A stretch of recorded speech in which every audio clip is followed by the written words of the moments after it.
A. R. Manikanth. ಕವಿ ಪರಿಚಯ ಮತ್ತು ಜೀವನ ಚರಿತ್ರೆ. ಕೃತಿಕಾರರ ಪರಿಚಯ. ಎ. ಆರ್. ಮಣಿಕಾಂತ್ ಅವರು ಮಂಡ್ಯ ಜಿಲ್ಲೆ ನಾಗಮಂಗಲ ತಾಲ್ಲೂಕಿನ ಆಯಿತನಹಳ್ಳಿಯಲ್ಲಿ ಜನಿಸಿದರು. ಇಂಜಿನಿಯರಿಂಗ್ ಪದವೀಧರರಾದ ಇವರು ಪತ್ರಿಕೋದ್ಯೋಗಿಯಾಗಿ ಕೆಲಸ ಮಾಡುತ್ತಿದ್ದಾರೆ.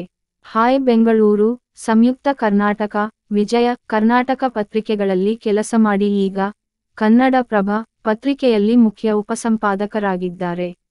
ಆ ಪತ್ರಿಕೆಯಲ್ಲಿ ಭಾವತೀರಯಾನ ಎಂಬ ಅಂಕಣವನ್ನು ಬರೆಯುತ್ತಿದ್ದಾರೆ. ಉಭಯಕುಶಲೋಪರಿ ಸಾಂಪ್ರತ, ಹಾಡು ಹುಟ್ಟಿದ ಸಮಯ, ಮರೆಯಲಿ ಹ್ಯಾಂಗ, ಈ ಗುಲಾಬಿಯು ನಿನಗಾಗಿ, ಅಪ್ಪ ಅಂದ್ರೆ ಆಕಾಶ ಮುಂತಾದ ಕೃತಿಗಳನ್ನು ರಚಿಸಿದ್ದಾರೆ.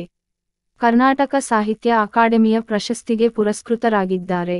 ಸಂಕ್ರಾಂತಿಯಂದು ಸುಖ ದುಃಖ ಈ ಪ್ರಬಂಧವನ್ನು ಮಣಿಕಾಂತ್ ಅವರ ಅಮ್ಮ ಹೇಳಿದ 8 ಸುಳ್ಳುಗಳು ಎಂಬ ಕೃತಿಯಿಂದ ಆರಿಸಲಾಗಿದೆ.